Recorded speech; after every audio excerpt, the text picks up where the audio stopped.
Good morning to each one. We greet you in the name of Jesus, the one who truly showed us how to love. I want to welcome each one, all the local people that regularly show up. Kind of hard to have church without you, so thanks for coming again. And also excited to see visitors here, and especially blessed to see Vernon and Maria come. Our story, my interaction with them goes back many years, and I don't know if I've ever really thought about it in this way before or not, Vernon, but those times when you were house parents and I was there as a young, I don't know what word to use, young guy, and just getting my feet wet in a lot of things, but I realize now that you were a mentor and helped shape some important things in my life, so thanks.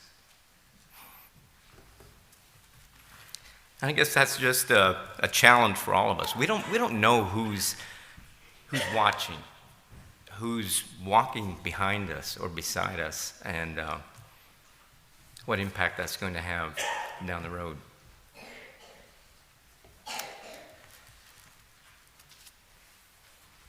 Sometimes we have really busy weeks, right? And there's just so much going. And I was thinking about God and the week of creation. You talk about a busy week. Just stop and think about it just a little bit. What all he did in 1 week. And I know we can just kind of play that off. Well, that's God. I mean, he barely had to think. He just spoke the word and he just did it. But I'm getting all hot and bothered just thinking about all that work. Not really. But this whole universe, you look around, whatever you see, naturally occurring, he created in 1 week. And at the end, as if he wasn't, and I don't think God gets wore out, but we kind of tend to think our way of thinking. Last day, Fridays is kind of nice. I like when my bosses would say, there's been different times when, let's knock off an hour early. Well, he didn't. He saved the biggest and hardest project till last. He made man and woman. The most exquisite and detailed part of his creation, I believe, when he created humans. And not only that, when he created man and woman, he was creating the institution of marriage. So he had a lot going Friday, what we would term as a Friday. Marriage was God's plan. And so that tells me two things right off the bat. One, that it was very good, exactly what he said. He looked at everything he had made, and it was very good. So it's very good. It tells me the other thing, that the enemy of our souls is against it. Whatever God sets up, he tries to destroy. And so there are all kinds of ways that he has tried to destroy that. And today I just want to look at, the title is Marriage According to God's Plan. And obviously I'm not going to get everything said that probably should be said. Because there's just so much.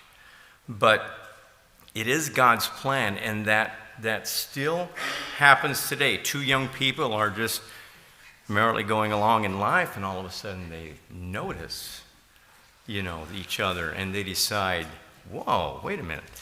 And before you know it, there's wedding bells ringing, and they are at the altar, they're saying, I do, and all family and friends are there wishing them well, and they waltz down the aisle and out onto their honeymoon, and they live happily ever after. End of story. Is that how you found it? It's just effortless. It's just, maybe I should ask Uncle Lamar. You've been married quite a few years. But it's not all happily ever after. It doesn't just happen, does it? It takes a lot of work.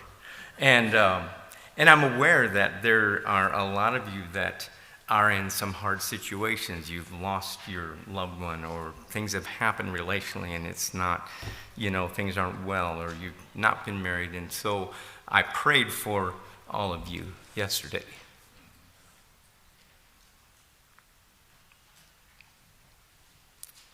But for those of us that find ourselves in a marriage relationship, I just want to look at what are some of those hot spots? How can we be prepared? How can we, and maybe in particularly for some of the youth, some of the young married ones, if people don't tell us ahead of time, hey, here's one spot that can be some rough waters, here's some things to be aware of, you just kind of waltz into the unknown and things hit you, and what do? You're not really that prepared. And so, not here to cast a disparaging light upon marriage. It's something that I endorse fully. And like I said, it's God's plan. It's wonderful. It's a good thing if it's done according to His plan. The way the fairy tale books should say, and this is way more complicated, but it should say, and the young couple waltzed happily down the aisle and presently were off on their honeymoon trip, where they soon found out that the realities of life together would require a much deeper commitment to each other than they had realized. And they learned many lessons on selfless living that, if learned well, would eventually develop them both into gracious and pleasant people. That's too long to put into fairy tales, right? But that's more reality. I think God has planned, I know that He has, planned for the marriage relationship to develop us into better people. That's what He means when He says that they were, the King James wording, a help meet. Someone that is suitable, someone that complements and fills in some of the gaps that I have. My wife is supposed to fill in some of those gaps and make me a more complete, better person, and I'm supposed to do the same for her. That's God's intention.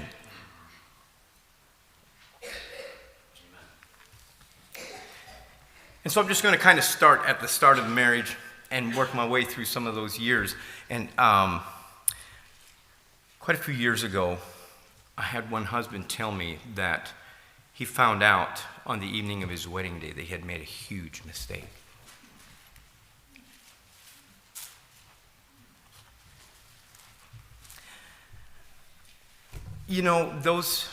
That could have been for a myriad of reasons. There's a lot of things that can contribute to that. And like I said, the evil one is against marriage relationships. He's against whole and healthy people. And if he can bring things like abuse in any form, it doesn't matter if it's emotional, physical, verbal, or sexual abuse, all of those have, in the end, sort of the same effect on people. And if they aren't dealt with, they affect how we relate to each other. They affect how we can open up or can't open up. And so he wants to use those things, and sometimes he manages to use people, some of those things. So that could have been part of that story. I don't know. I don't know what all was part of that story.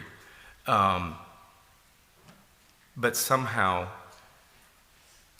if that's where you find yourself today, if something like that has happened, and whether you're single or whether you're married, do something about it.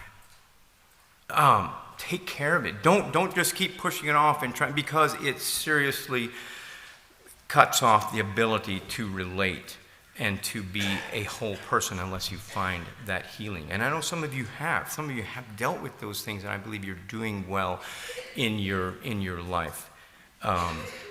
But if not, another thing that right from the start that hinders relationships and open relating is moral sin. So young men, if you want to just set yourself up for failure in relationships, don't deal with moral issues. And actually, it's becoming more and more of an issue on the ladies' side of the house too. So I'm just talking to everyone. If you go into marriage with those things undealt with, it's almost a guarantee you're going to have problems. So take care of those things now. I get pretty passionate with young men about that because my story, and I'm not going to go into the details, I've told you often enough, but I almost ruined our marriage by taking those things into my marriage. Deal with them before. So much better. But there's hope. There's hope. If there is repentance and you deal with those things, there's hope. It took some years to rebuild trust. But it can be done. Another way to almost 100% guarantee marital struggles is during the courtship years, cross the line of moral purity. And you don't even have to go all the way into fornication, but even just other smaller ways.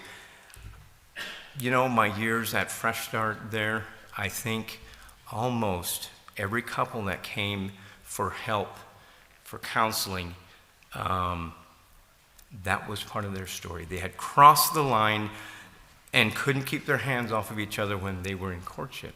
So if you want to set yourself up for failure and trouble afterwards, go ahead. Disregard what people are telling you. Go ahead and disregard what God is telling you. We have clear instructions. That part is supposed to wait till after marriage, and God says the marriage bed is undefiled.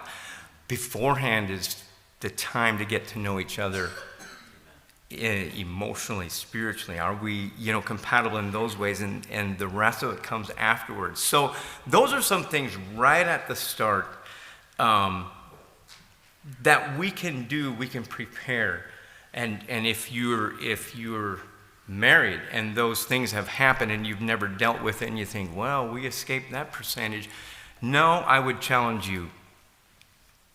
If you've never confessed those things and dealt with them, you're settling for a lesser relationship than what you could have, because it hinders, it just puts up walls, it doesn't allow you to trust, all those things. So again, is there no hope? You're just doomed for failure? No, not at all. You can find help, but it takes some work. And that's what I find about relationships. And any one of you that's married and are serious about your relationship and are concerned about it, it takes effort. You can't just cruise along. It's not something that just happens and, we live happily ever after. No, you're going to have to invest. You're going to have to put work into it.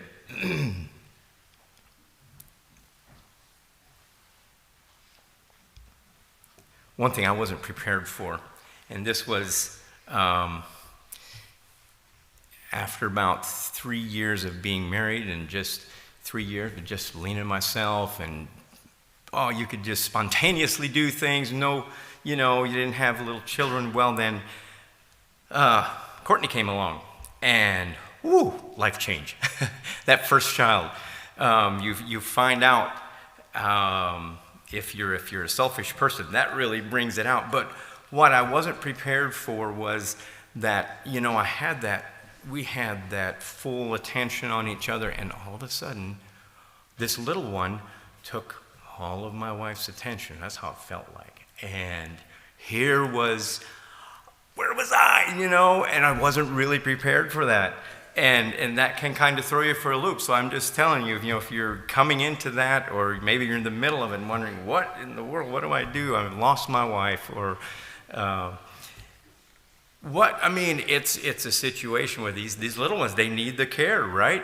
And it's something you can't just drop them off, push them into the corner.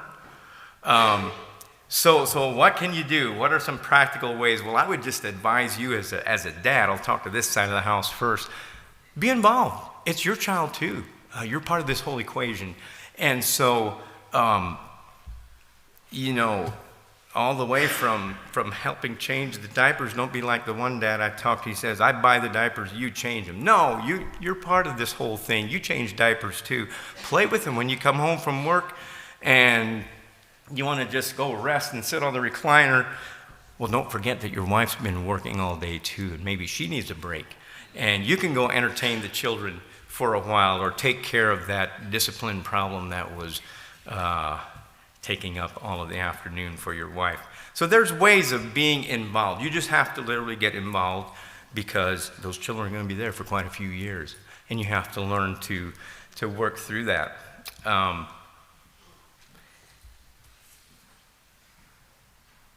And I think for the wives, I think you can also be aware that, your husband has come home from work. He is tired, and you just can't wait to get rid of that burden or that, like I said, that discipline problem or something. But take some time and ask him how his day was, and, show an interest in his life too. And don't nag him, but let him know when he does do the right things. Let him know how much that means to you. You'll get a lot of mileage out of compliments. So that's a lot better way of going at it than you never help me. Yeah, I always have to do, that kind of thing. I think you know what I'm talking about. So how do you thrive in those years? Those are kind of tough, and I would advise you to, if you're a younger mom or dad, look at other older parents that have, as far as you know, have done well. We don't always know what's happening behind closed doors, but we can observe, we can see how parents are doing with their children. And that's one thing that I would do. I would often go and ask if I would find a dad that looked like he's doing well, he has good relationships with his children. I would go ask him some questions. What did you do? How did you get to this place? How? And just because older ones have walked the path, they've learned things, hopefully. And so older ones, if younger ones come and ask, be willing to share, be honest, and don't do like the one dad did to me. I asked him one time about, I forget what the question was, and my children were pretty young, and he just kind of snorted at me and was like, "You think you got problems now? Wait till they're teenagers." That didn't really help me. And I don't think I ever went back and asked him for any other advice either. So I think those of us that are older and have walked farther, and someone younger comes, I think it is part of our responsibility. According to Scripture, it is, that we share those things that we have learned, ways that we dealt with. And sometimes, I guess I am getting older because I have had people come and ask, give me some advice on child training or something. And well, that's kind of hard to just throw out some. So if you're coming and you want some advice, have a specific situation. Say, what do I do when this happens? That makes it a little bit easier to dig back and to think of some of those things. Well, in the middle of those years of raising children, it's easy as a husband and wife to, 85 to 95% of our conversations are about children, their schooling, the discipline, the training, the finances, whatever. And it can be so centered around the children that we miss really building and connecting on a personal level in that way. And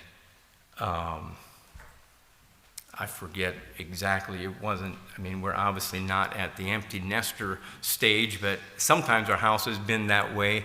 And and if it's been all those years where you've just spent, the last 15, 20 years mostly talking about children and their situations, and now all of a sudden it's just you and your wife sitting there at the supper table and there's nothing to talk about. So you better start intentionally investing again and preparing for those years, rebuilding that relationship. And so that's something that that Lena and I were some years back, but I think we started to be aware of that and tried to start working on that. And it can even come from, in the middle-aged years, it can be, those are some of the years when we may be carrying more responsibilities in church. You're a youth sponsor, you're on the food committee, you're whatever, you're teaching Sunday school. All those things take a lot of time or maybe it's even at work.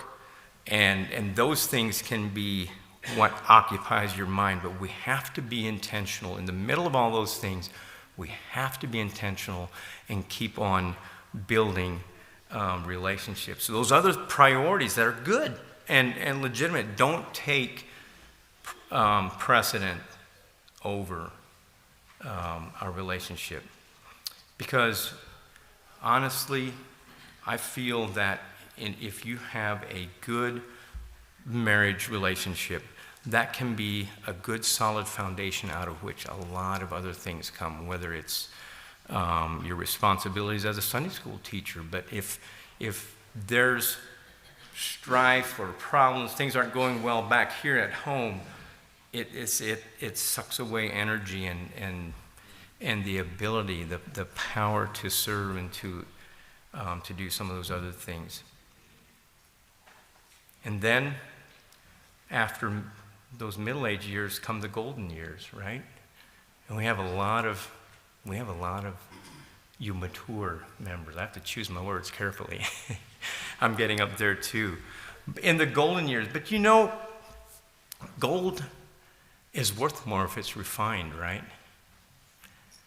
And there's quite a few methods by which gold is refined. I'm not going to go into that. But what is the purpose of refining gold? There's probably about two main purposes of refining gold. And one is to make it more valuable, and it makes it more useful. So if you're in the golden years and you've learned these lessons well, you've weathered the tests and withstood everything that Satan has thrown against you, and your relationship is good, and that gold of that relationship has been refined, and it's worth more. That's part of what I'm talking about, is be willing to share that. The Bible talks about the older women teaching the younger ones how to love your husband, how to all of that. And the same principle is, it's maybe not spoken as clearly there, but it's spoken of in church leadership, and in Paul encouraged Timothy to pass on the truths that have been passed on to him so that it would just keep going, that cycle. And I think that principle applies there. Iron sharpens iron. That's what God intends in our marriage relationships, that we help shape each other, sharpen each other. So if we want our marriage to end well, we're going to have to start now, right? I think we'd all agree with that. Regardless of what stage we're in, whether you're sitting on these front benches here, you've got to start now. You've got to start preparing now if you want to do well in marriage.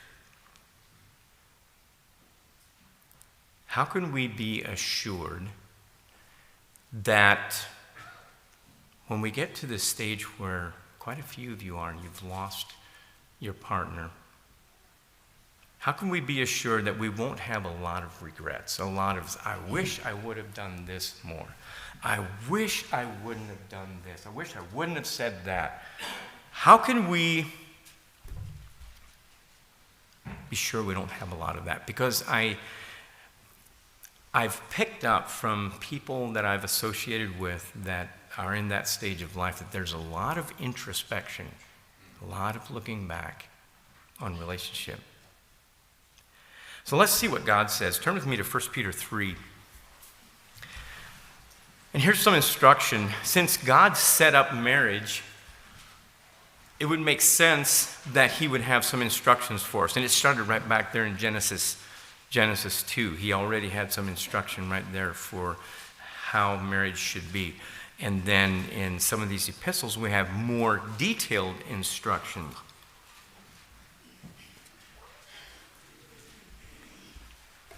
I'm going to read the first 12 verses. And I'll just say this right at the start. Verse 1 through 7 is specific instructions for husbands and wives. And after that is a chunk of verses here, 8 to 12, that we, I think, would generally apply more. We'd say, well, this is what for our general relationships, or maybe especially church relationships. But think about some of those verses, think about all those verses, 8 to 12, in the context of a marriage relationship. Okay? When we get there. 1 Peter 3, verse 1, likewise, you wives, be in subjection to your own husbands, that, if any obey not the word, they also may without the word be won by the conversation, the lifestyle of the wives, while they behold your chaste conversation coupled with fear, whose adorning, let it not be that outward adorning of plaiting the hair, wearing of gold, or putting on of apparel, but let it be the hidden man of the heart, in that which is not corruptible, even the ornament of a meek and quiet spirit, which is in the sight of God of great price. For after this manner, in the old time, the holy women also who trusted in God adorned themselves, being in subjection unto their own husbands, even as Sarah obeyed Abraham, calling him Lord, whose daughters ye are, as long as ye do well, and are not afraid with any amazement. Likewise, ye husbands, dwell with them according to knowledge, giving honor unto the wife as unto the weaker vessel, and as being heirs together of the grace of life, that your prayers be not hindered. Finally, be all of one mind, having compassion one of another. Love as brethren, be pitiful, be courteous, not rendering evil for evil or railing for railing, but contrariwise blessing, knowing that ye are thereunto called, that ye should inherit a blessing. For he that will love life and see good days, let him refrain his tongue from evil, and his lips that they speak no guile. Let him eschew evil and do good. Let him seek peace and ensue it. For the eyes of the Lord are over the righteous, and his ears are open unto their prayers, but the face of the Lord is against them that do evil. Let's go back. He addresses the wives first of all, and this is nothing new for you, but he says, wives, choose to be in subjection or to submit to your own husbands. And I never thought about it, but look at the power that is involved in what happens when you choose to live in this manner. He says, do this, be in subjection. It's a choice that you make. Why? That even to the extent that if you have a husband that's not a Christian, it can result in his salvation. Think about the power. I think he's saying, if you're, and then he goes on and talks about it more. He talks about a chaste conversation lifestyle. It means clear, pure, innocent, modest. If that's your lifestyle, you're one who he follows through with, don't just beautify yourself outward, but beautify yourself inwardly. If that's the kind of person you are, and you choose to be in subjection to your husband, I think it releases, he's saying it releases a spiritual power. It releases the Holy Spirit being able to work to the point of saving, possibly saving your unsaved husband. He has to make that choice, right? But you're opening that channel. You're opening somehow. I don't know how to explain it all. So if it goes to that extent, now let's look at, most of you probably have Christian husbands. To what power would that then, if you choose to submit to your Christian husband, what channel that could be, that power, that enabling for your Christian husband to enable him to lead out better? I never thought about it in that way until I was studying this, but I believe that would hold true. And I can testify to that is a huge, that support means a lot. I wouldn't want to try to be in church leadership or even to lead out in the family without that support of my wife. And it actually says this, in the New King James says, a gentle and quiet spirit, which is very precious in the sight of God. You're very pleasing to God when you develop that. So God is calling you to choose to subordinate yourself to your husband, to develop your inner character so that he will be able to flourish in his calling as a husband and a father. And then he says, husbands, likewise. He's calling us to the same thing, and then he goes farther and he says, dwell with them according to knowledge. Now, I know what all the jokes are about the lady not being able to understand, a man not being able to understand a woman, but that's not even scriptural. I'm sorry. He's calling us to know our wives and to understand them. And listen, guys, if you can spend hours out in the woods figuring out how a deer lives and operates, and you can be a successful hunter or a fisherman, or you go into the business world, you're going to start a business, and you do a lot of research and figure out how to do this successfully, and you devote a lot of time and energy to figure it out, ask advice. Come on, you can understand your wife too. We can. It's not, God didn't make us incompatible. Do we think differently? Do we do things differently? Absolutely. So do Brother Calvin and Derek and I when we get together on ministers' meeting. We think differently, but we're committed to working together, to figuring things out. And together, as a ministry team, I think we're much more balanced than it would be if I'd be the only leader here. I know that's a fact. Well, the same thing is true in marriage. And so we have to put energy into it. Again, I know my wife a lot better than the rest of you, so I had to learn some things. And sometimes it's just little things, but you know as well as I do, it's the little things that build up if we don't work on those things and get to understand each other. But my wife is the opposite of me. When I'm on the phone talking with somebody, I'm also listening to these conversations over here, and I'm trying to be, I get mixed up in both conversations. Well, she is very zoned in. If she's on the phone, I know don't even try to talk to her because she won't talk back to me. And if there's something important I have to say that you need to say this to this person yet before they hang up, I've just learned to just stand there with my finger up or something, and she knows I want something. But it's those little things. And I could get all frustrated and say, come on, why don't you just... No, I have to know how she operates. And another thing is, in this part of how she's put together, she's very focused. And so sometimes she's working really hard at something, and there's this little furrowed brow thing, and I'm like, ooh, and she's not talking, and I'm like, what did I do? What happened? Did I do something wrong? And don't make each other do the guessing game, okay? That's just not good. Talk. All I had to do was start asking, and I found out, no, she's not upset at all. I need to get this done. This, supper's late, and she's just zoned in on what's happening. Whew, And I could play the guessing game and try to figure out and start apologizing for this and that, and she'd probably be like, what in the world's going on? We're called to know our wives. We're called to understand them, and that's all it takes. It's the same as, well, I'm not a hunter, so maybe I better stick with an example I know. When I started working at the cabinet shop, I didn't know a thing about building cabinets. Fortunately, there was a guy there that had worked there for, what was it, Thomas, 42, 45 years? And so a little intimidating to learn from that guy. I mean, he had everything in his head. He just knew everything.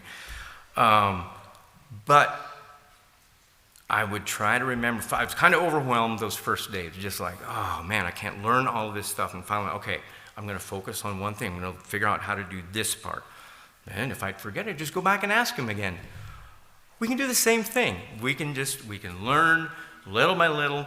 And so God's calling us to that, husbands. Let's do well in that and in learning to know our wives. God is calling us to understand our own wife, to know her strengths, her ambitions, what makes her flourish, and then to live accordingly so that she can flourish in her calling as your wife and mother.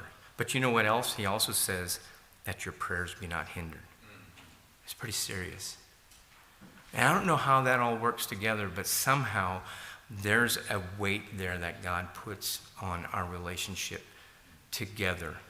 And I would suppose it probably is not just the men, but if one of you as wife would be cantankerous and not working well in the marriage, I suppose your prayers would also probably be hindered. But now moving to just, I'm not going to make a lot of comments on these last verses, but verses 8 through 12, did you think about it, about some of those verses and what good advice it is, marriage advice, being one mind. Being focused together, pulling the same direction, compassion for one another, loving, being courteous. It just goes on and on. Not rendering evil for evil or railing for railing. That's a huge one in a marriage. If you start picking and then fussing back, that snowballs just as much as the opposite can when you compliment and you speak well and love well.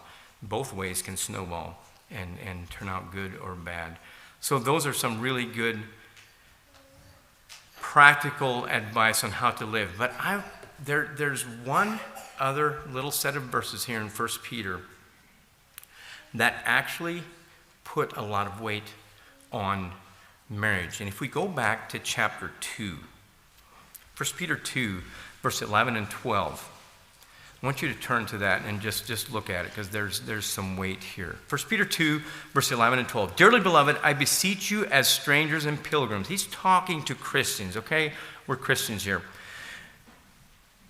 Abstain from fleshly lusts which war against the soul, and especially this verse, having your conversation, your conduct honest or honorable among the Gentiles, that whereas they speak against you as evildoers, they may by your good works, which they shall behold, glorify God in the day of visitation.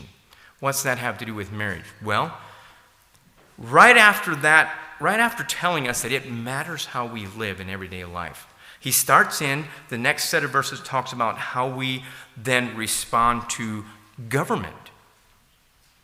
And that's part of, so that the Gentiles, which would refer to the unsaved people, it says we're supposed to live this lifestyle so that they, even though they have accusations against us, their mouth will be stopped when they see your lifestyle.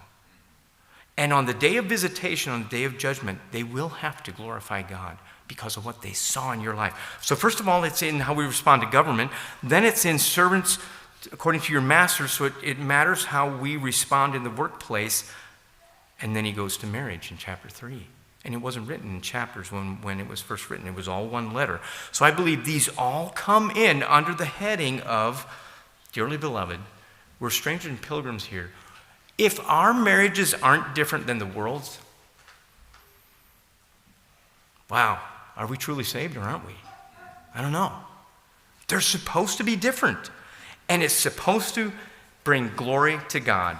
It's supposed to stop the mouth of the unsaved, their accusations against us. And God saw everything that he had made, and behold, it was very good. Let's kneel for prayer.